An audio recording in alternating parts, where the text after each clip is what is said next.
rusununguko ndo vakazvara sadaki imi patairwira rusununguko maamuri kuzvibwasukata zvevarungu nanhasi muri zvibwasukata zvevarungu kana maruza pamaelection mauda kumhanya kune sadaki isiri yenyu siyanai sadaki ndeyedu manational liberation movements ana mumba siyanaiwo nesadaki yedu tinoziva kwayakabva haisiye vanhu vane zvibwasukata zvenyika dzekumadokero imi vekumadokero musade kutora zvinhu zvatakazvara tichirwira rusununguko muchitidzvinyirira nguva iyoyo mauda kuti ndezvenyu haisi yenyu sadaki ndeyedu manational liberation movements eswapo ANC efrelimo mpla ezanu pf ndisu vanhu varidzi vesadaki kwete imimi vanhu ruzhinji rwevanhu rwavatisapota ndo varidzi vesadaki tisirewo chinhu chedu chirambe chakararama chiri chega musingatambe muchichizadza tsvina tirana muramba tsvina isu vanhu veruvaro rwerusununguko siyanai nesadaki yedu. This is the ZANU-PF national spokesperson Christopher Mutsvangwa making some startling remarks. Rusununguko ndo vakazvara sadaki imi patairwira rusununguko maamuri kuzvibwasukata zvevarungu nanhasi muri zvibwasukata zvevarungu kana maruza pamaelection mauda kumhanya kune sadaki isiri yenyu siyanai sadaki ndeyedu manational liberation movements. So on my left here, this right below is a video. That video is of Kenneth Kaunda, Joshua Nkomo, and Kamuzu Banda around 1959-1960, and they are assisting each other in London and fighting for liberation of both countries from Great Britain.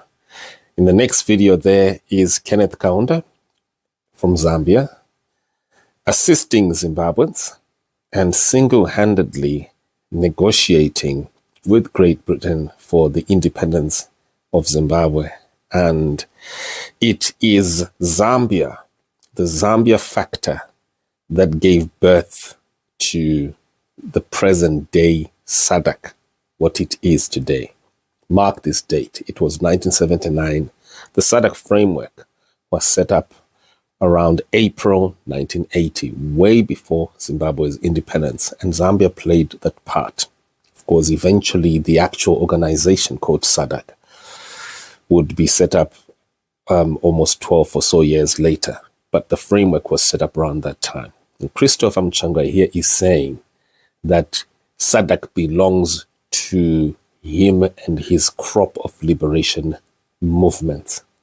And let us proceed to hear him. Anamumba siyanaiwo nesadaki yedu tinoziva kwayakabva haisiye vanhu vane zvibwasukata zvenyika dzekumadokero imi vekumadokero.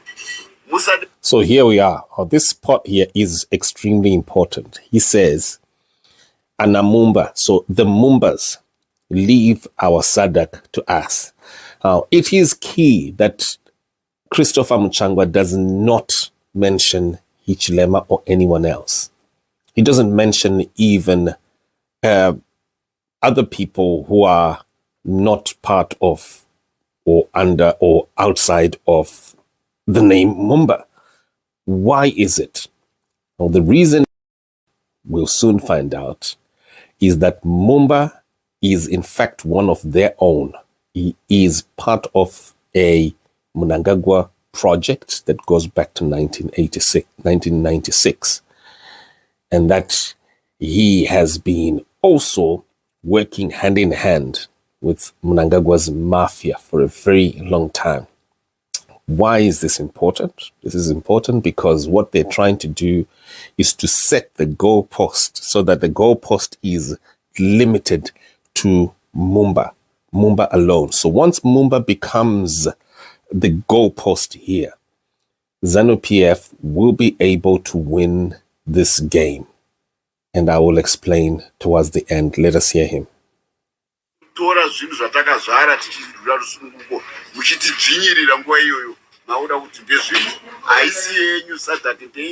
If not yours, SADC is ours.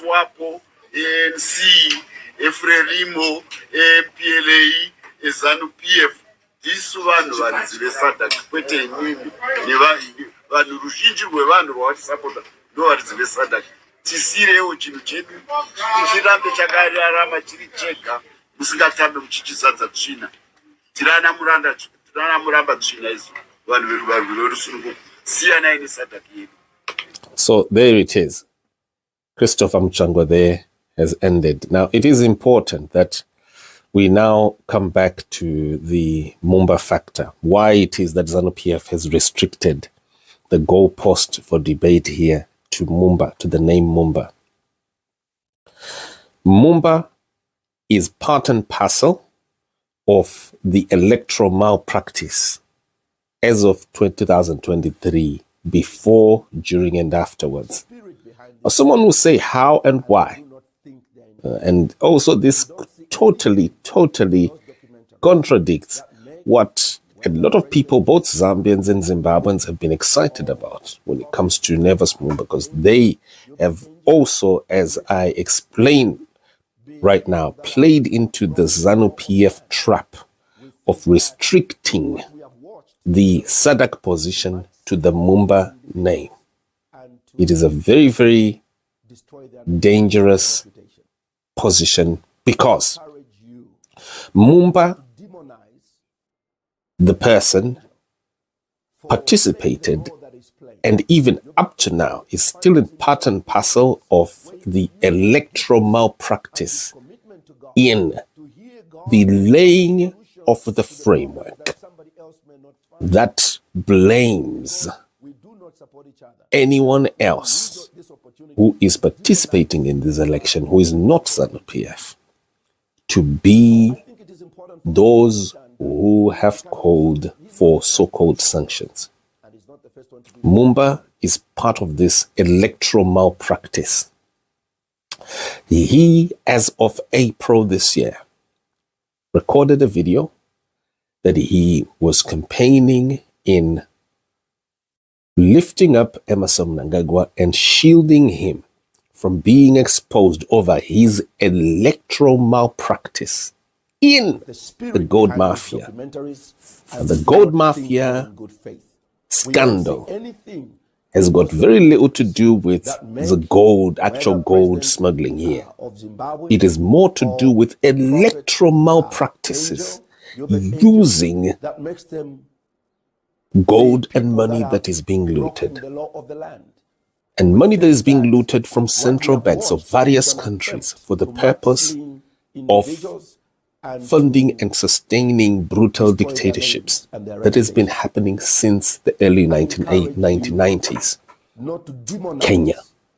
So, when Mumba recorded that video, he wasn't just talking about gold, as some people supposed. He was actually participating in the very electoral malpractice that has created the current crisis. And his failure to undo that malpractice, or at least criticize it, and also the failure of the SADC team, the entire team that was there, in criticizing and exposing this very malpractice here, is a failure that ZANU-PF is preparing to use now and to sabotage the very SADC report. The report that Mumba prepared, that a lot of people are praising because they're calling it a damning report against the Emmerson Mnangagwa regime, against ZANU-PF. But the truth is, Mumba had damned it in advance for centuries to come. It does not contain the unbundling or the dismantling of this crucial key nucleus of electoral malpractice, the use of laundered money, laundered gold for the purpose of rigging elections, for no excuse whatsoever, including the excuse that ZANU-PF has been using for over 20 years, that there are sanctions. Why? Because the central bank in this investigation announces officially and publicly that there are no sanctions at all on either imports or exports. So failure to expose this crucial and core defense, in quotes, defense that ZANU-PF has been using for over 20 or so years or more years now, is failure to expose the crime. It is not just that, it is in itself a malpractice, in that it strengthens ZANU-PF's ability to then defeat the entire SADC report using the loophole.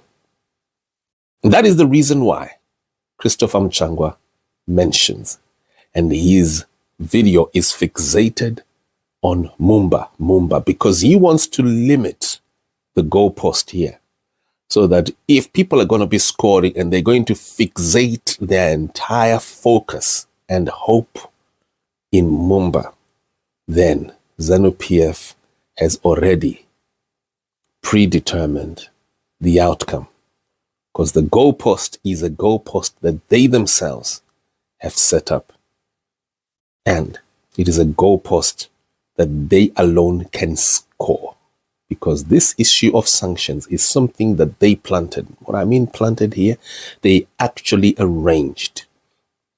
Nevas Mumba, in my interview, actually had a conversation, secret conversation with Hubert Anjo, Emerson Mnangagwa's ambassador. He reveals it in my interview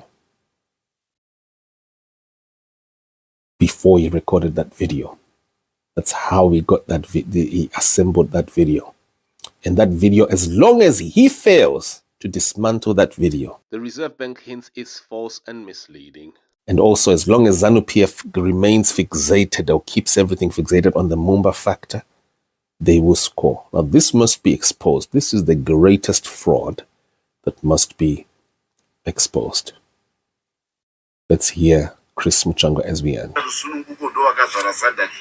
imi patairwira rusununguko maamuri kuzvigwasukata zvevarungu nanhasi muri zvigwasukata zvevarungu kana maruza pamaelection mauda kumhanya kune SADC isiri yenyu siyanai SADC ndeyedu national liberation movement ana Mumba siyanaiwo neSADC yedu tinoziva kwayakabva haisiye vanhu distracted by the leader of the main opposition who remains stuck in the past while both Zimbabwe and the region